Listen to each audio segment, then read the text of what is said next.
I was, right? I was, So I was so impressed though. I was so yeah, thankful. My heart was very filled with impressive. joy. Yeah, so you're seeing all these different types of people that you never thought this issue would resonate with them. It kind of reminds me of your music. Your music is unapologetically pro-black, unapologetically, Yes, right? But absolutely, yet, when absolutely. you look at a Killer Mike fan, it's across multicultural section of Yes. people. Why do you think your music is able to resonate that way, despite the fact that you are also clearly talking to your people?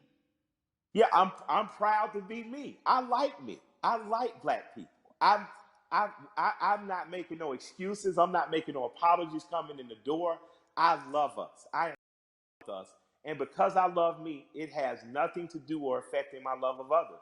I have a very good friendship with East Indian cousins, Raj and Neil. They own the store right next to Walters on what's happening. So if you're from Atlanta, you know about Walters. If you're a big guy from Atlanta, you know about, the store right next door. These guys have always just been good to me.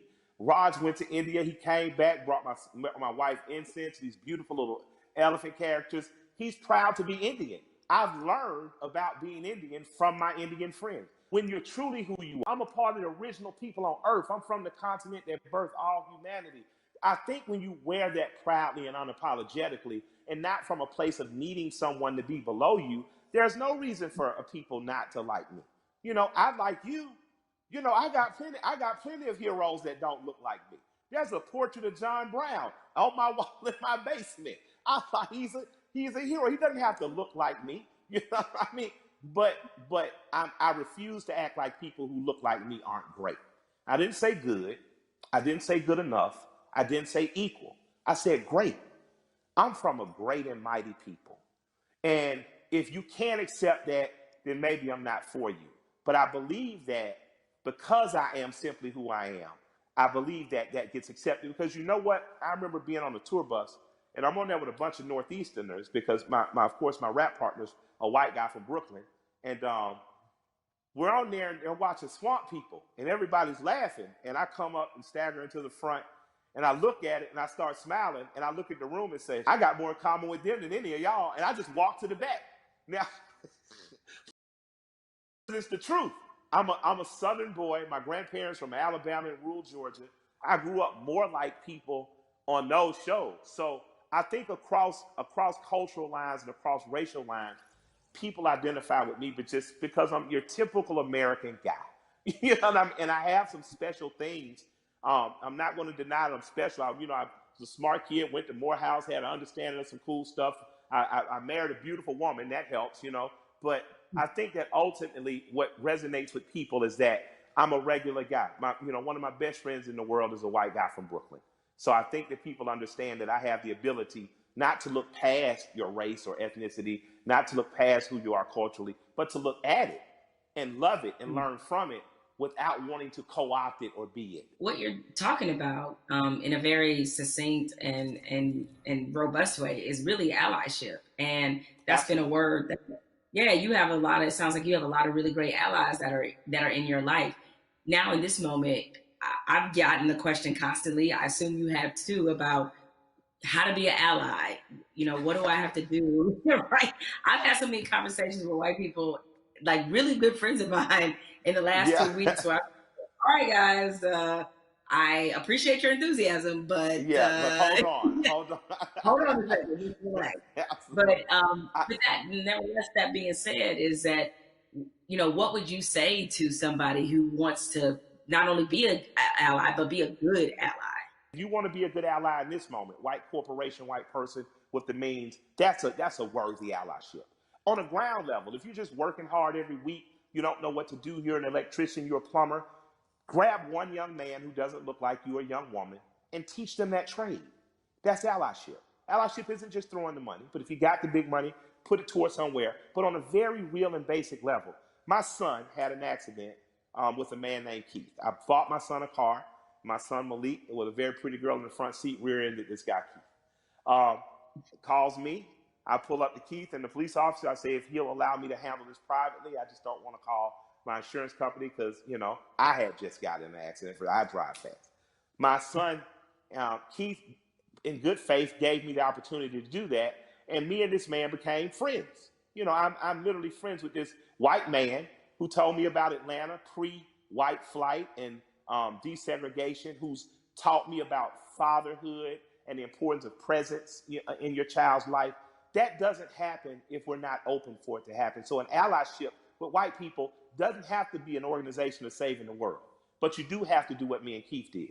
You do have to, on blind faith, trust someone who doesn't look like you and allow that person to educate you. So an allyship is not just calling your black friend saying what I do. It's going to black organizations that might be local and saying, what am I do? It's calling your friend and saying, what's the next thing you're doing? And I want to be an extra set of hands. Doesn't mean you get to go to the black people meeting, but it does mean if they say, I'm going to feed people on Skid Row, you show up.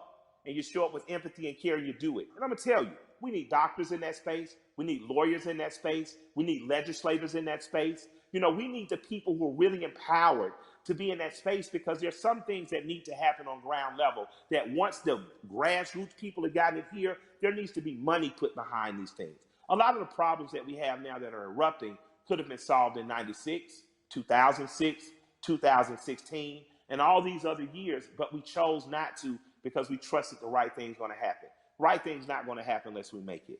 And after that, you have the potential to truly be brothers and sisters. You have the potential to be past the letting cultural, national, religious markers evict the fact that I know that I'm talking and I'm with a human being, and at our very core, past any physical difference, my job is to honor the soul of that other human being. So there's no need to have allies because I'm not at war. I truly have a brother and sister. There's no need to have an ally because there's no threat of war. I refuse to send any 18-year-old boy or girl off to die. And that has to be something that's much, much deeper than policy, much, much deeper than the human condition in the last 500 years. We have to get back to that. So that's my humble opinion. I don't know, where that takes white America, but I hope we stay standing up, fighting together. Mike, we've been having this great conversation, and a lot of people watching, they probably want to know, because again, these things happen in flashes where 1 minute we're talking about this, everybody's fired up, everybody's willing to do things, and then the next minute, the momentum dies. So how can the people who are watching now, how can they keep this conversation, this action, this momentum going? Take this conversation, get 8 to 10 people around you, your neighbors and people who live within 10 square miles, and start to see what you can do to affect. And then connect with other people that may be in closer proximity, 30, 40, 50 miles, even another city or places that are doing it right, or that are doing it right in other places. No one has to do a lot. If all of us do a little, if all of us pick a little to do, no one will have to do a lot. That's a word right there. If we all do a little bit, nobody has to do a lot. Has to do a lot, absolutely. Nobody has to do a lot. Mike, I have enjoyed this conversation like I enjoy every conversation with you. I can certainly talk to you. Yes, it is mutual. The mutual respect and love of society right here. Thank you. And more importantly, thank you for everything you do on the ground. I mean, so many people, I knew that you tell the truth the way it needs to be told, but a lot of people during this time of crisis have been exposed to you and understand that, you really are for the people. This is called We the People. This is you all day long. So thank you for all the work and all the inspiration, all the words, everything that you're adding to this conversation, and more importantly, to this action. With that said, we have to say goodbye, but we don't have to get out of here just yet, because I'm gonna toss this on to my brother, Van Jules, who can take it from here.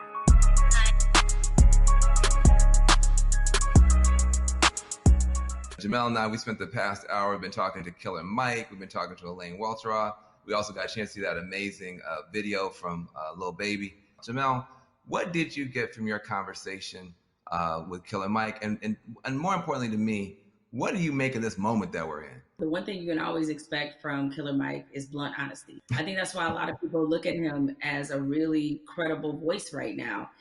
He's honest about what he knows and honest about what he doesn't know. So I think when you have those elements, that's going to always make for a pretty good conversation.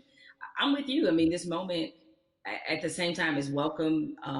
It's also a little bit surreal in terms of what took us so long to get here, to make sure that we're not always starting from ground zero every time we have to have a significant conversation about race in this country. Why do you think it's different this time? Because I mean, there have been videos before, and yet people still now act like they're shocked. Help me understand what's different this time from your point of view. What's your theory? It's two things that I think stood out about the George Floyd video. One, there was no yeah, but. And granted, in my mind, we've seen videos where there was no yeah, but people nevertheless invented a yeah, but.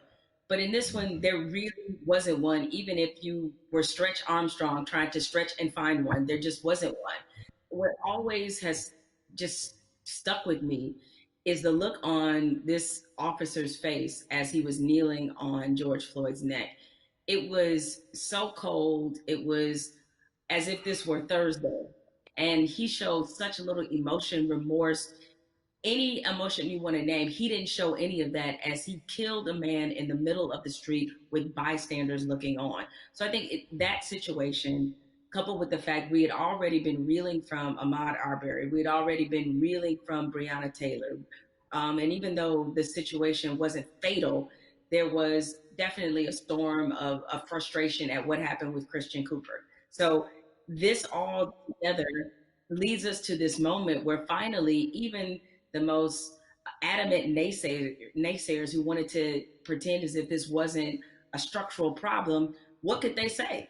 I mean, there was nothing else that could be said. And I think everybody who was already fed up decided now is the moment, now is the time. The world has slowed down because of COVID-19. If we are going to address this, this needs to happen now.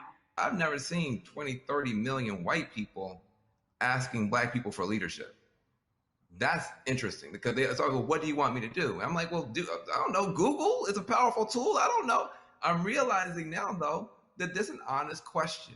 How do you think that we as African Americans and our allies can rise to meet a moment like this and actually accept the fact that we may actually have a couple million new allies? And how do we deal with that? That's new for us. I'm glad you used the word leadership because there's a difference between us being put in a leadership position and us being put in an educational position. The educational part, we are long past, right? Like we don't want to be educating anybody else about race. We're not here to soothe you. We're not here to make you feel better. But leadership is something different. And it looks different depending on how you want us to take that leadership. Certainly, we are accustomed to being a voice on these issues. We're accustomed to setting the agenda. It's fine if we continue to lead in that direction. I think what we're looking for is if this were, a relay race, we want to pass the baton and we want you to be able to say, okay, here's what we've been feeling about this issue. Here's what needs to happen to change it. The other part of this race is that you got to be willing to run it just as hard and as fast as we are. Because if you're not, that's why we remain stuck in the flying pattern that we've been in for hundreds of years and decades as we've tried to reconcile this issue. So we have to figure out what is the most useful way of allyship. We see a lot of people throwing statements around. We see a lot of people throwing money around.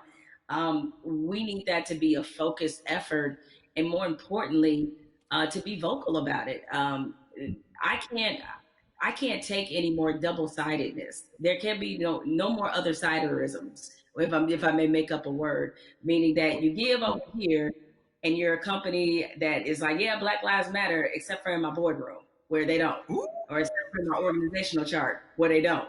So I'm done with that, right? That's great. Charity's great.